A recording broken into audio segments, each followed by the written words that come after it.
Everything changes so suddenly. You know what's young? Suddenly, 40 is young. Oh, aren't you sweet? Rose said. Every day it is something else, Dorothy continued. The hair gets gray, the eyes get weak. And you shrink, Sophia added. Scary.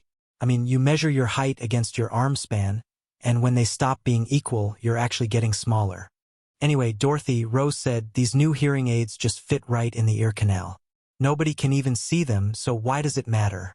It matters because it's a step I don't want to take, Dorothy said. Look, I don't mind being divorced or having to struggle to pay my bills or having to eat my weight in supplements every morning. But I will not do this. I will not become an old person. Ooh, rain's coming, Rose said, looking out the window. Rose, it's the middle of September, Dorothy noted. What are you doing? Rose was unfolding a large piece of fabric. Oh, it's a banner Charlie made. I thought it would be nice to have some good memories of him around me. He put it up every year. He was one of a kind, all right.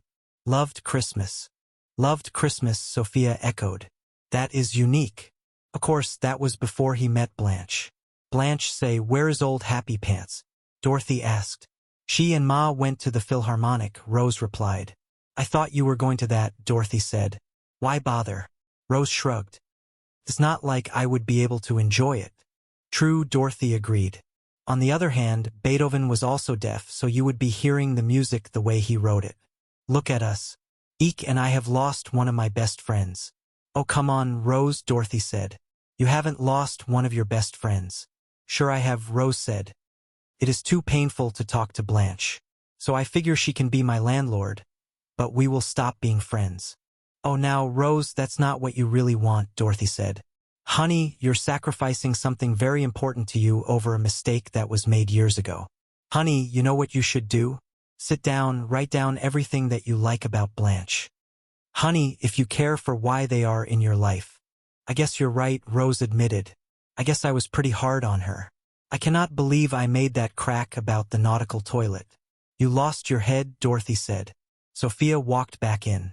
Oh, I am having a vision. A religious vision. Oh God. It's so beautiful. Sophia, please, Dorothy said. Our Savior wouldn't be caught dead in that outfit. Well, I guess I ought to go talk to Rose, Blanche said, entering the house later that evening. Where is she? In the kitchen, Dorothy said. Oh, is she still upset? Dorothy nodded. Have I finally become so jaded that I can no longer put the name with the face? Blanche asked. Oh, Liz, I was in bed. Blanche continued, addressing Dorothy. You missed a sensational concert tonight. I am glad I didn't go tonight, Dorothy said. Who needs the crowds, the hassle? You're sounding old, pussycat, Sophia said. It's not a hearing aid that makes you old. It's what you're becoming by not getting one. Think of what you're missing, all the things I hear. The birds singing, the wind in the trees, the sound of the ticker tape telling you Xerox has gone up to. My health. Rose walked into the room. Rose, Blanche said. Don't say anything, Rose interrupted. I have given this a lot of thought. Wait a minute. No, Rose. You listen, Blanche said. Charlie was the most important man in my life, but as much as I cared about him, I cannot help but care about you, too. You're like a sister to me, and I cannot throw that away. I forgive you for being a moralless, emotionally needy man leech with an airbag in her headboard. Rose said. And I'm sorry I said you were insensitive. Apology accepted, Blanche said. Okay, Dorothy, hand me those pictures. I think it is time we rip them up. Wait a minute, Rose, Dorothy said, looking closely at the photos again. I'd rather not. Honey, I think there's some mistake. Look, here's Blanche in bed with Charlie. But this one's Blanche in bed with a pontoon boat. Here's Blanche in bed with the big orange from the sun-kissed building, and here's Blanche in bed with the country bear jamboree. Honey, do you know what this means? Blanche asked. I sure do, Rose said. My God, you're an animal. Dorothy shook her head. Rogers, she said. Double exposure. Yes, obviously, Blanche took pictures with the camera over film that was already in it. How strange. What a great alibi for the future, Sophia remarked. But wait a minute, Rose asked. What were you doing taking pictures of yourself in bed? You've seen her Christmas cards, Dorothy reminded her. Well, I have got 2 tickets here for the final night of the Philharmonic, Sophia said, and one of them has your name on it. Here you go, Opus. I thought you two went last night, Dorothy said. Actually, last night we went to see Dying Young, Sophia admitted. Terrific. I laughed till I peed. And then I laughed at that. So you mean you just pretended to go to the concert so I would realize what I have been missing? Dorothy asked. How stupid I have been. Now will you go in and get a hearing aid? Sophia asked. You're too late, Ma, Dorothy said with a smile. I already did. I am wearing one now. You got it? Rose asked. Well, that's wonderful. Terrific. Honey, Blanche added. And the great thing is you cannot even see it, Rose noted. Oh, you're beautiful, Sophia said. I told you, young Lauren Bacall. Oh, thank you, Ma, Dorothy said. A young Bacall. Amazing. 60 years old and she still falls for that young Bacall bit.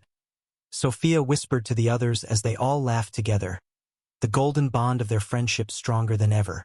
The golden sun of Miami filtered through the sheer curtains of the living room, casting a warm and gentle glow over the four women who had shared more than just a house. They had shared the very fabric of their lives. It is a rare thing to find a soul who travels down the long and winding road with you, only to turn around and walk it back again just to ensure you are never alone. This was the essence of their bond. Their hearts were true, steady as a lighthouse in a storm, serving as both a pal and a confidant to one another. In the quiet moments of reflection, one could not help but think that if a party were thrown and every single acquaintance were invited, the greatest gift of all would not be wrapped in paper or tied with a bow. It would be the simple, profound gratitude for the presence of a friend. However, even in the most harmonious of homes, there are days when the air bristles with a peculiar kind of energy. On this particular morning, Dorothy Zbornak stood in the center of the kitchen, her tall frame radiating a sense of exasperated authority. Her mother, Sophia Petrillo, sat at the table with a look of feigned innocence that only a woman of 80-some-odd years could master. All right, that is it, Dorothy declared, her voice resonating with a deep, weary timbre. I am sick of this. I am not puffy, and there is absolutely no similarity between me and the Pillsbury Doughboy. Do you understand? None whatsoever. She turned on her heel, preparing to resume the arduous task of loading the car for their upcoming errands.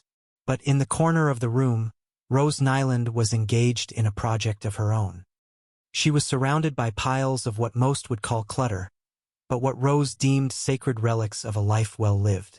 Do not take any of that, Rose cried out, her blue eyes wide with concern as she guarded a specific heap of items. That is the pile I am keeping right here.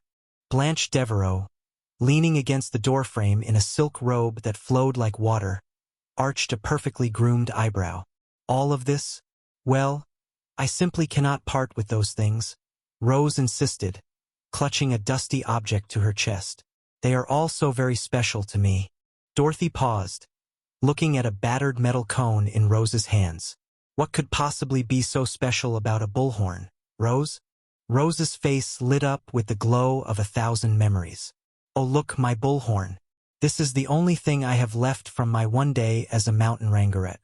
She held it to her lips and, before anyone could stop her, let out a muffled shout.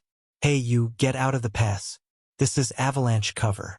The echoes of her simulated rescue mission faded into the quiet of the kitchen. Blanche reached into a box and pulled out a heavy, vintage piece of equipment. What about this? Do you still want this old camera? Rose's expression softened into something profound and melancholy. Where did you find that? That was Charlie's camera. She took it gently, running her fingers over the leather casing. And it still has film in it. Oh, I will bet these are the pictures from Charlie's last birthday. I remember that day so clearly. I took most of our savings from our beautiful land in Minnesota to buy him something special. Oh, girls, you should have seen the look on his face when it was delivered. It was a look of pure, unadulterated joy. A sense of purpose took hold of Rose. I will tell you what.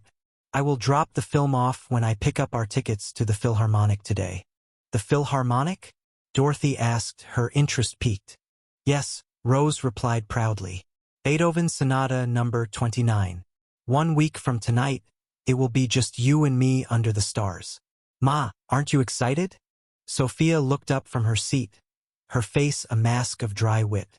I am lactating, she remarked deadpan, causing Dorothy to sigh. I forgot this. Dorothy shook her head, feeling the weight of the years. It is like a sudden change, she mused. Do not look at me, Sophia interjected. Rose is the one going through the change. Well, that would explain the puffiness, Blanche added with a mischievous glint in her eyes. Dorothy rubbed her temples. I need some coffee. Oh, I would love a cup, Sophia, Blanche said, settling into a chair. Me too, Rose echoed. Sophia stood up slowly.